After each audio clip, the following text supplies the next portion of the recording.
Un saludo para todos. Agradezco al comité organizador la invitación al simposio. Vamos entonces a dar continuidad a los sistemas de alerta temprana en sepsis materna. No tengo ningún conflicto de interés para hablar sobre el tema. La primera pregunta que uno se hace es, ¿por qué sistemas de alerta temprana en sepsis materna? Y aquí tenemos dos miradas. Una que va encaminada a que sigue siendo una causa de muerte y de morbilidad materna extrema, tanto a nivel mundial como a nivel local. Y segundo, nuestra segunda mirada es que tenemos una falta de conciencia en el reconocimiento de este escenario clínico. Este es uno de los boletines de OPS-OMS donde nos muestran que la mortalidad materna es inaceptablemente alta.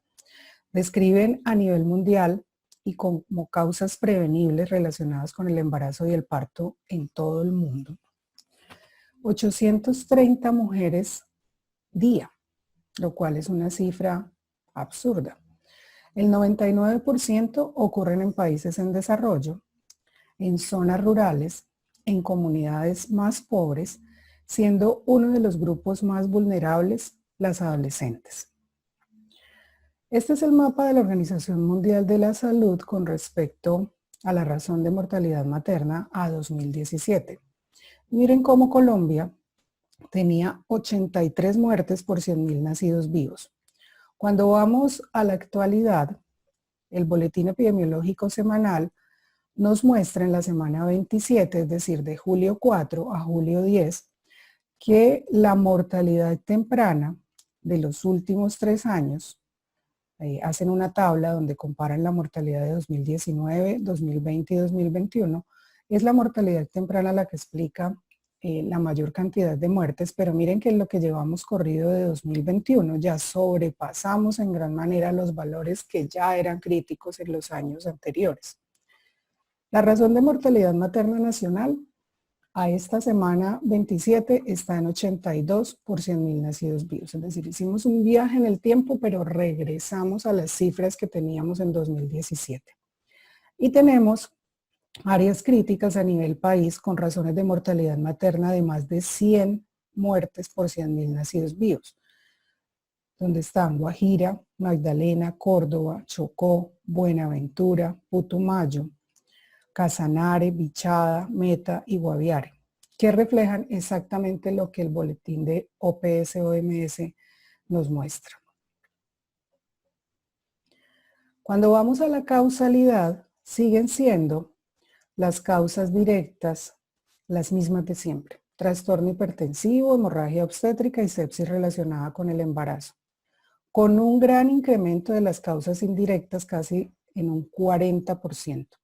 Cuando nos centramos en sepsis y miramos sepsis relacionada con el embarazo, 2.5%, sepsis no obstétrica, 0.7%, y ahora que estamos con la parte de COVID-19, se discrimina neumonía y neumonía por COVID-19. Miren cómo neumonía explica el 5%, pero neumonía por COVID el 28.1%, siendo la sepsis una causa importante, probablemente al hacer la sumatoria, la primera causa de muerte materna en nuestro país en este momento. Buscando literatura actualizada para la conferencia, encuentro esta publicación de un grupo de abogados del Reino Unido, donde ellos publican artículos sobre sepsis, qué es, cuáles son los síntomas, cuáles son los errores más comunes, y tienen claramente identificado que la falla en el diagnóstico y tratamiento, que la falla en la referencia de pacientes a sitios de mayor complejidad y que la falla para tratar la infección con antibióticos apropiados son los 3 errores más comunes. Y definitivamente son las mismas brechas que tenemos identificadas nosotros y que nos cuesta un poco de trabajo el poder subsanar. ¿Cómo entonces los sistemas de alerta temprana, evolucionando a través del tiempo, desde las tribus antiguas, pasando por la antigüedad, con diversos sistemas que la tecnología ha permitido avanzar? ¿Qué tenemos entonces en medicina? Debemos tener claridad sobre dos conceptos, lo que son los activadores, definidos como variables únicas, severamente anormales o una combinación de variables levemente anormales y que vamos a identificar con este icono para efectos de esta presentación. Y el concepto de herramienta, que es una combinación de variables de observaciones clínicas con el fin de que se puedan utilizar en todo el mundo, que lo que hacen es identificar patrones de deterioro. Es decir, es una estructura de reconocimiento anticipatorio. La evolución como tal está dada desde 1991 con el concepto de síndrome de respuesta inflamatoria sistémica, pasando en 2007 al concepto de Reino Unido del sistema de alerta obstétrica temprana materna, quizás el más sonado, en 2013 con el sistema de alerta temprana materna irlandés, en 2014 con los criterios de alerta temprana materna de la Asociación Nacional para la Seguridad Materna, y hacia 2016 la herramienta de activadores de alerta temprana materna que busca conjugar variables, pero no solamente con foco en una sola patología, sino en las 4 principales causas de muerte, como ya lo vamos a ver. Cuando nos vamos a desempeño y a la evidencia que hay sobre estos sistemas de alerta temprana, vemos cómo el síndrome de respuesta inflamatoria sistémica es el que tiene un peor desempeño, una sensibilidad del 93% con una especificidad del 63%, lo cual lo pone en limitaciones para interpretación, especialmente en el escenario obstétrico, dado los cambios fisioadaptativos de la gestante.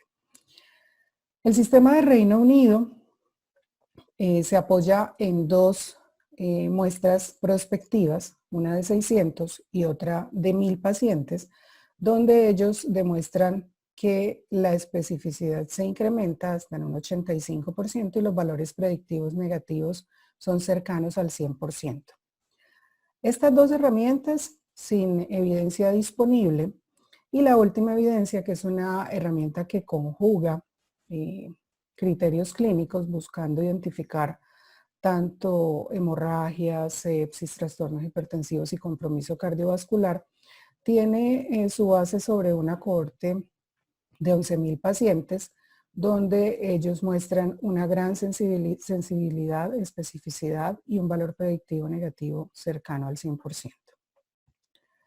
Este sería entonces este último sistema, donde ustedes ven cómo se conjugan activadores maternos, todos absolutamente clínicos, con algunas variaciones respecto a los valores de referencia de síndrome de respuesta inflamatoria sistémica, y al encontrar dos o más activadores alterados y uno de ellos ser la temperatura, debo pensar inmediatamente en infección y sepsis. Debo notificar al equipo médico, tomar al menos un hemograma, iniciar antibiótico y considerar la toma de hemocultivos. Dos activadores críticos serían la frecuencia cardíaca mayor de 110 por minuto y una tensión arterial media menor de 65, lo cual implicaría avanzar hacia la búsqueda de disfunción de órgano. Como ven aquí, la clasificación o la nomenclatura utilizada no está actualizado, que este artículo sale de manera paralela con el consenso de sepsis 3, donde nos hablan de Quick-SOFA-SOFA, sale en 2016, es probable.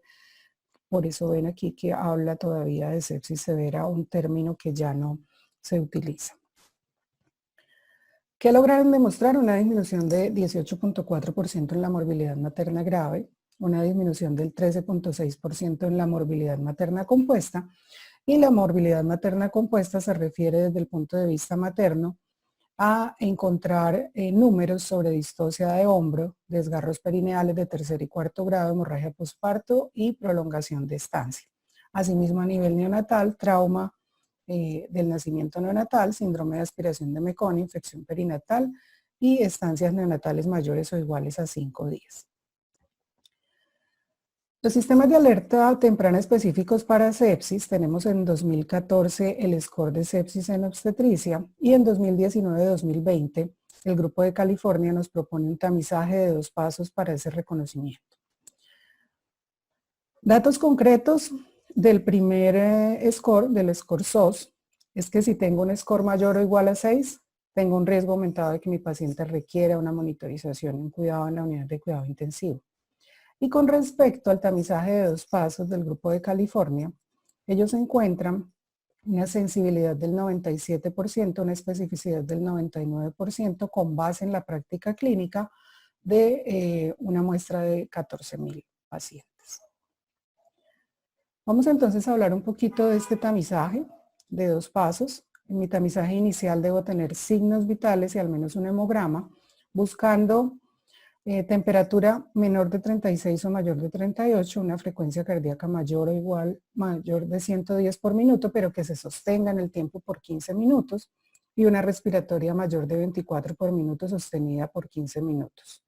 En el hemograma, leucocitos mayores de 15,000 o menores de 4,000 y bandas mayores del 10%. Como ven, son los criterios de respuesta inflamatoria sistémica con modificaciones de acuerdo al escenario obstétrico. Si encuentro 2 o más de esos, debo avanzar a mi segundo paso, donde voy a confirmar la sepsis, donde lo que quiero buscar es lesión de órgano blanco y debo al menos hacer una valoración clínica buscando o monitorizando lo que es diuresis, pulsoximetría y evaluando el estado mental, y debo ampliar mis paraclínicos a pruebas de coagulación, un panel metabólico que incluya bilirrubinas y creatinina y un ácido láctico venoso. De esta manera y de una manera sistemática poder demostrar compromiso neurológico con cualquier tipo de alteración, respiratorio ante pacientes que requieran soporte invasivo o no invasivo de ventilación, PAFI menor de 300, desde el punto de vista cardiovascular y después de la administración de líquidos endovenosos, que la sistólica esté por debajo de 85, la media por debajo de 65 o que haya una disminución de más de 40 milímetros de mercurio de la tensión arterial sistólica, en coagulación plaquetas menores de 100,000, INR mayor de 1.5, PTT mayor de 60 segundos. En la parte renal, creatininas por encima de 1.2, duplicación de creatinina o gastos urinarios menores de 0.5 cc kilo-hora por al menos 2 horas.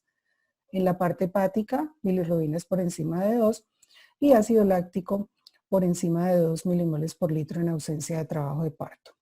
Si en este segundo paso encuentro uno o más de estos descritos, debo poder ubicar a mi paciente en uno de estos escenarios. Si todos mis criterios son negativos, alto riesgo de sepsis, continúa monitorización y vigilancia. Si encontré uno, la defino como sepsis e inicio todas las acciones encaminadas, como son el inicio de antibióticos, reanimación volumétrica, toma de cultivos y monitorización estricta. Si a pesar de los líquidos la paciente tiene una tensión arterial media menor de 65 milímetros de mercurio, obviamente en contexto de infección y que se sostenga por más de 15 minutos, la paciente ya se encuentra en choque séptico y debo continuar la reanimación de acuerdo a los lineamientos dados para ello. Y hay una salvedad, es que si la paciente está en trabajo de parto y tiene un ácido láctico elevado, continúo en vigilancia, adapto los líquidos endovenosos y repito el lactato para verificación. ¿Qué se busca? Menos casos de sepsis perdidos, pero también menos casos de falsos positivos, es decir, hacer una muy buena selección. Entonces, si bien los sistemas de alerta temprana, a pesar de su evolución, no son la panacea, lo que sí tenemos es que existen diversos sistemas de alerta materna temprana, pero carecen de valores consistentes. Entonces nos sentimos a veces como un poquito incómodos, como no tan confortables. Y esto confiere adicionalmente a los sistemas una dificultad de determinar cuál sería el activador correcto en el contexto de obstetricia. Lo que sí debemos es monitorizar en todo momento. Definitivamente es un aporte a la gestión del riesgo. Si no vigilamos nuestras pacientes, pues no nos daremos cuenta de manera anticipatoria un probable deterioro. Sí nos dicen si hay algo que esté mal, algo anda mal. Y esa generación de esa alerta debe implicar acciones articuladas para descubrir por qué algo anda mal. Sí, nos alertan a que hay un riesgo por delante de que algo peor puede suceder si no tomamos en cuenta las alertas que se están generando. Y es claro, y hay que decirlo, que el sistema de alerta temprana es solo un eslabón de la cadena. Es decir, los eslabones previos implican una cultura organizacional, implican adicionalmente la capacitación y la retroalimentación del recurso humano que va a utilizar estos activadores o herramientas. Y los eslabones subsecuentes, uno de ellos muy importante, es que una vez generada la alerta para salvar vidas, yo pueda articularme con un equipo de respuesta rápida interdisciplinario para reevaluar mi paciente y así definir su nivel de cuidado y la periodicidad de monitorización que se necesite. También tengo que decir que el problema muchas veces no es de flecha. El problema a veces o se suma como tal el componente humano en la utilización como tal de los sistemas de alerta. Sí tiene que existir una forma de alertar o de anticipar el deterioro como tal de las pacientes para que no nos ocurra esto, que es lo que a veces encuentra uno en la revisión retrospectiva de los casos de morbilidad materna extrema y de morbilidad materna, que tenemos muy poca introspección con respecto a lo que pudimos haber hecho o dejamos de hacer en la atención de un caso específico. Y terminamos diciendo, nadie podría haber predicho esto, donde antes la paciente ya nos venía diciendo que algo mal le estaba sucediendo. Muchísimas gracias.